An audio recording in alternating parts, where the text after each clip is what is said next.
Halo teman-teman, banyaknya flora dan fauna yang tersebar di dunia pada dasarnya diciptakan untuk saling melengkapi dan memberi manfaat. Flora dan fauna membentuk suatu ekosistem yang padu.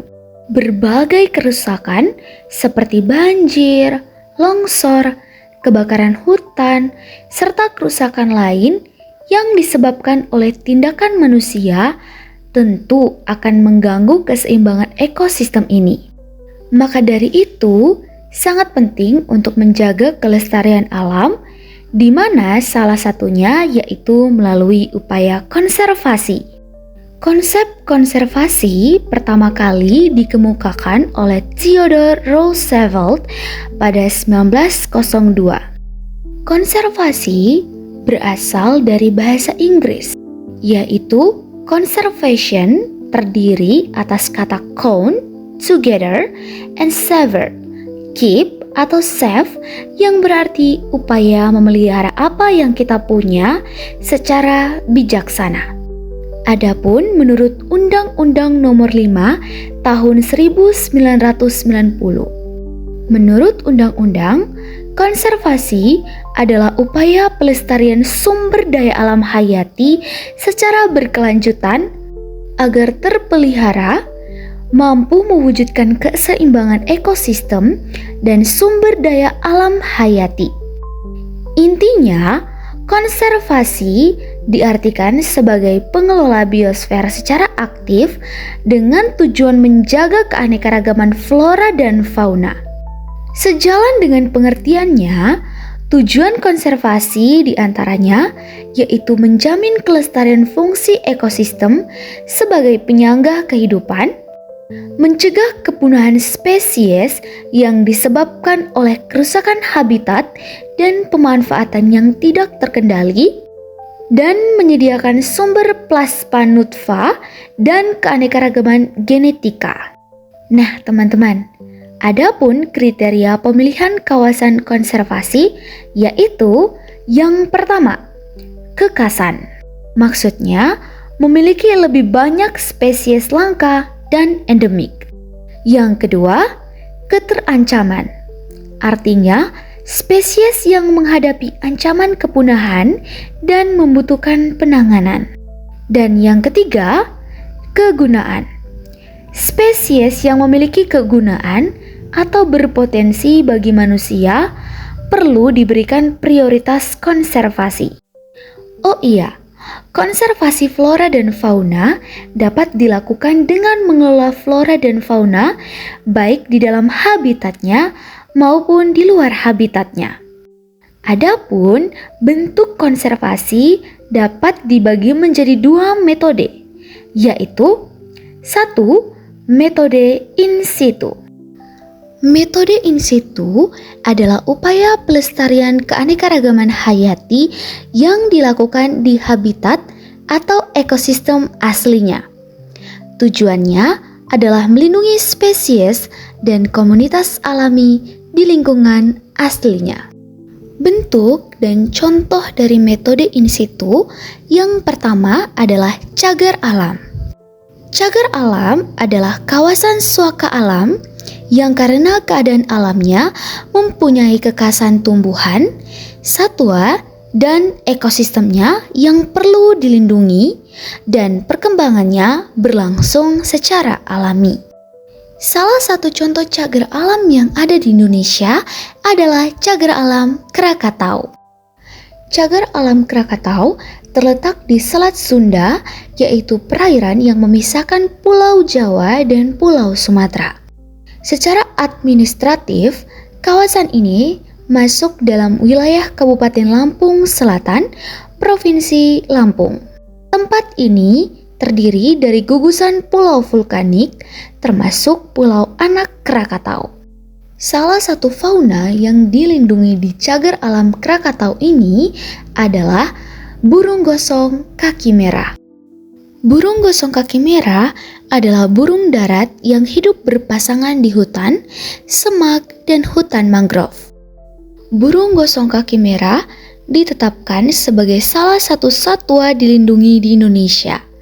Ini bertujuan untuk menjaga populasi lokal dan keanekaragaman hayati nasional. Namun, meskipun berada di cagar alam, potensi pencurian telur oleh oknum yang tidak bertanggung jawab tetap ada, terutama di pulau-pulau terluar. Telur burung gosong yang berukuran besar seringkali diambil untuk dikonsumsi.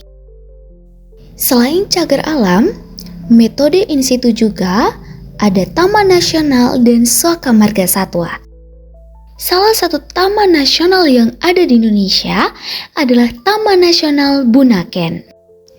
Taman Nasional Bunaken adalah salah satu kawasan konservasi laut terkemuka di Indonesia dan dunia, yang memiliki peran ganda sebagai wilayah perlindungan ekosistem laut tropis sekaligus sebagai destinasi wisata bahari. Salah satu satwa yang dilindungi di Taman Nasional Bunaken ini adalah penyu hijau. Penyu hijau adalah reptil laut besar yang termasuk dalam famili Chelonia. Mereka adalah satu-satunya spesies dalam genus Chelonia. Penyu ini memiliki kemampuan migrasi jarak jauh, melakukan perjalanan ribuan kilometer antara tempat mencari makan dan tempat bertelur di pantai. Penyu hijau saat ini berstatus terancam, yang berarti mereka menghadapi resiko kepunahan yang sangat tinggi di alam liar. Meskipun Taman Nasional Bunaken terkenal sebagai surga bagi penyu hijau, populasi mereka di kawasan ini tetap menghadapi berbagai ancaman serius yang sebagian besar berasal dari aktivitas manusia. Masalah utama yang sering dihadapi oleh penyu hijau di Bunaken adalah seringkali tidak sengaja tertangkap dan terjerat dalam alat tangkap nelayan.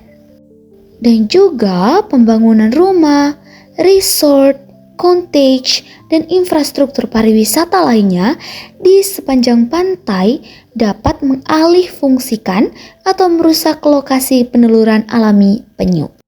Setelah kita membahas Taman Nasional, selanjutnya kita akan membahas Suaka Marga Satwa. Salah satu Suaka Marga Satwa yang ada di Indonesia adalah Suaka Marga Satwa Harlu yang terletak di Pulau Rote, Desa Dai Ama, Kecamatan Landu Leko, Kabupaten Rotendao, Nusa Tenggara Timur. Kawasan konservasi ini memiliki luas sekitar 2.262 hektar yang bertujuan melindungi keanekaragaman hayati baik ekosistem daratan maupun perairan di wilayah pesisir timur laut pulau tersebut. Salah satu fauna yang dilindungi di Suaka Marga Satwa Harlu ini adalah kakatua jambul kuning. Hewan ini adalah salah satu spesies burung paro bengkok endemik Indonesia yang paling terkenal, tetapi juga paling terancam punah. Namun, meskipun berada di kawasan konservasi seperti Suaka Marga Satwa Harlu, burung ini tetap menjadi sasaran utama pemburu karena nilai jualnya yang tinggi di pasar gelap sebagai hewan peliharaan. Kecerdasannya, kemampuan meniru suara, dan penampilan yang menarik membuat burung ini sangat diminati, mendorong penangkapan massal dan menyebabkan populasi mereka di alam bebas mencapai angka yang kritis. Nah teman-teman, setelah membahas metode in situ beserta contohnya, selanjutnya kita akan membahas salah satu metode konservasi, yaitu metode ex situ. Pasti teman-teman bertanya kan, apa sih metode ex situ itu? Nah, metode ex situ adalah upaya pelestarian keanekaragaman hayati dengan cara memindahkan flora atau fauna dari habitat aslinya ke lingkungan buatan manusia. Nah, biar teman-teman semakin paham, ini dia beberapa contoh dari metode ex situ. Yang pertama ada Taman Hutan Raya. Taman Hutan Raya adalah kawasan pelestarian alam untuk tujuan koleksi tumbuhan atau satwa, baik yang bersifat alami maupun buatan, jenis asli maupun bukan asli, yang dimanfaatkan bagi kepentingan umum, terutama untuk tujuan penelitian, pendidikan, penunjang budidaya, pariwisata, dan rekreasi. Nah, salah satu contoh taman hutan raya yang ada di Indonesia adalah Taman Hutan Raya Sultan Adam yang terletak di Provinsi Kalimantan Selatan. Nah, di Taman Hutan Raya inilah tempat koleksi flora dan fauna asli Kalimantan. Nah, salah satu hewan yang dilindungi di kawasan ini adalah burung cicak daun besar. Hewan ini adalah jenis burung pengicau yang unik dan menawan. Burung ini adalah burung endemik Asia Tenggara yang seluruh tubuhnya didominasi oleh warna hijau terang menyerupai daun, memungkinkannya berkamuflase dengan sangat baik di kanopi hutan. Spesies ini adalah salah satu burung yang paling banyak diburu di Indonesia. Karena eksploitasi yang tinggi, cicak daun besar telah dimasukkan ke dalam daftar satwa yang dilindungi di Indonesia.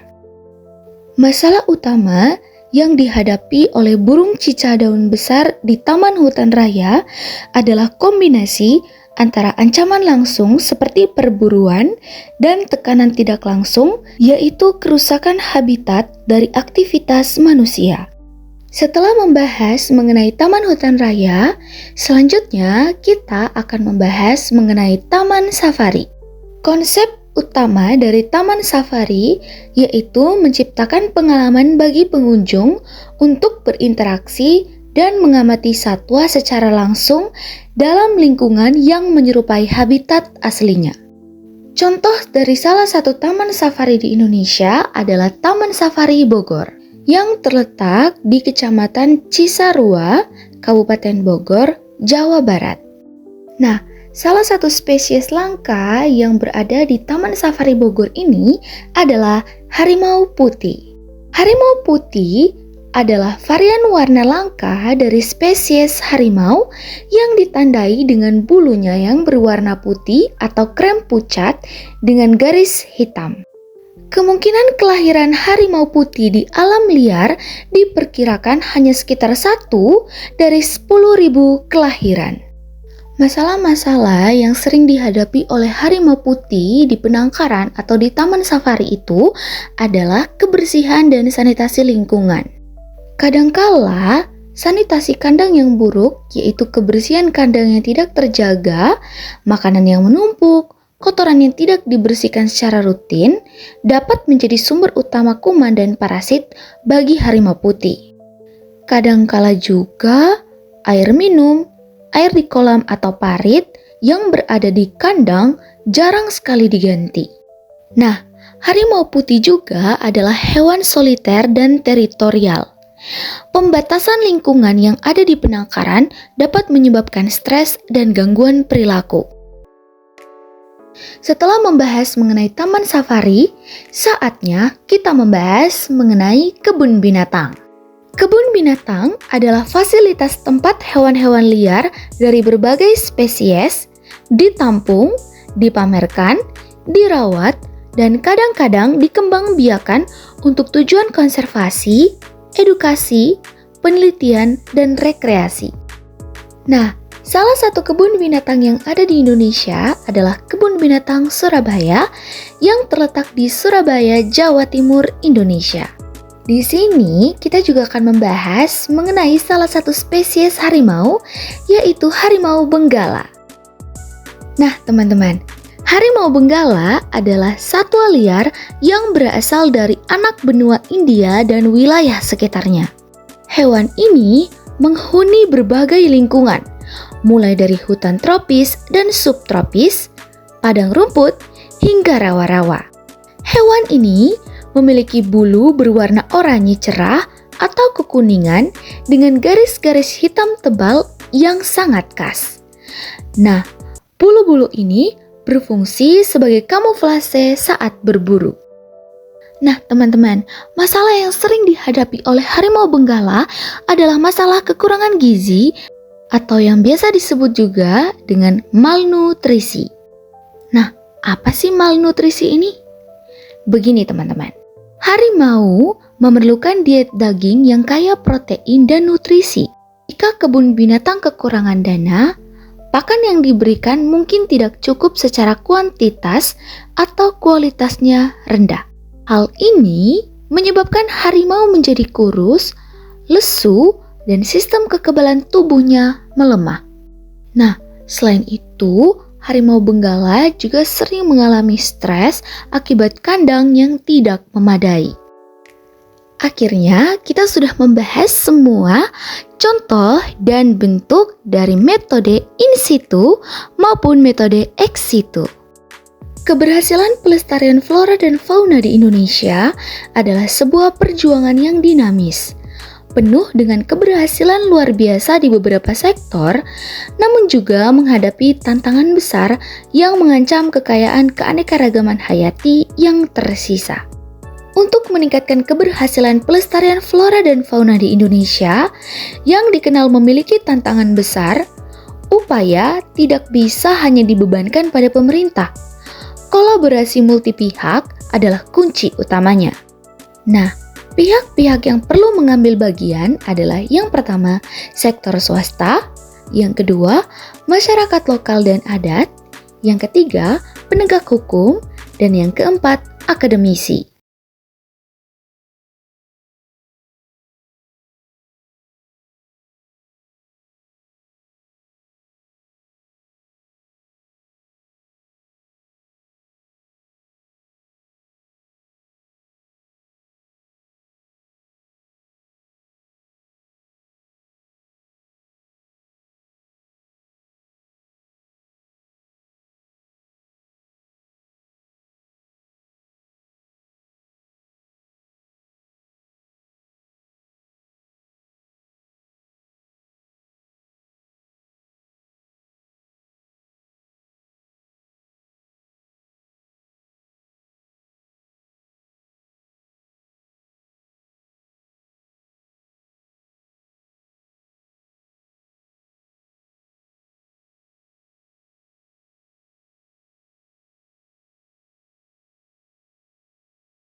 Cagar alam adalah kawasan yang ditetapkan oleh pemerintah untuk melindungi keanekaragaman hayati seperti tumbuhan, hewan, dan ekosistem agar tetap alami, tidak rusak, dan tidak boleh dimanfaatkan secara sembarangan oleh manusia.